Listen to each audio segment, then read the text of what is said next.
academic credentials and all that in your past, probably you can contextualize that in that. I am certain there are many Kenyans who are surprised that you can even converse in English.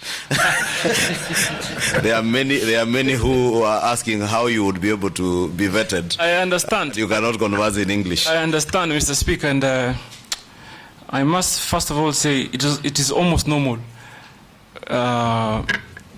for people to cast doubt of Wapwanis. Sometimes, and Owen Bai and Mishi Boko probably will bear me witness. But we can and we are as qualified as any other Kenyan. Now, Mr. Speaker, I want to walk you through my educational journey and where I drew my inspiration. More than what you did? No. To respond to the question, okay. I want to walk you through how I achieved what I achieved, and I'll continue to achieve. With brevity. Without a doubt. Mr. Speaker, first of all, I want to mention that I drew my inspiration from one Professor Ali Mazrui. Professor Ali Mazrui did not succeed in his Cambridge examination to be admitted in the university to attain his first degree. That aside, Mr. Speaker, I want to mention to this House. Ali Mazrui is one of the most renowned scholar and admirable scholars. We love him. He's one of our own from the He's coastal not region. just the coastals. I love him even more. I named one of my you must. I named one of my brothers Mazrui. Mr. Speaker, there is absolutely no way you cannot love Ali Mazrui, given his contribution to basically the general well-being of our society. But Mr. Speaker, this is the point. I want Kenyans to know that historical struggles are real. Are real. Someone should never imagine for a minute that if they come from places or spaces of comfort, that there may be a level playing field for everyone.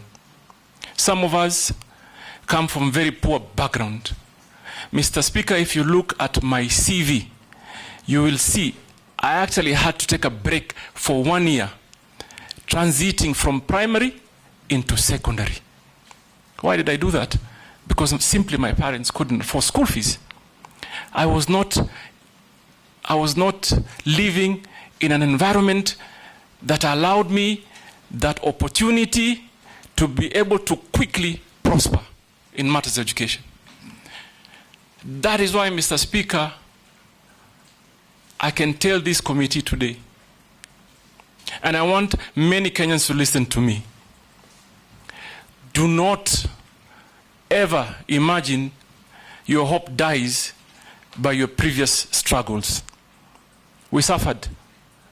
But what gives me pride is that we could turn that around. I actually turned it around. When I found the slightest opportunity for self-improvement, which I believe is a continual process, I grabbed it. And I'm glad to the laws of the country, laws of the land, there are processes that allows someone to improve and progress in matters of education. So yes, I did not do well in my secondary school. I got a D-, no doubt. But Mr. Speaker, I turned that around. Today, as I sit here, I hold 2 degrees that are before you. Mr. Speaker, I am on my pathway to attain a master's degree from the most prestigious university in the world. And that is achieved by determination.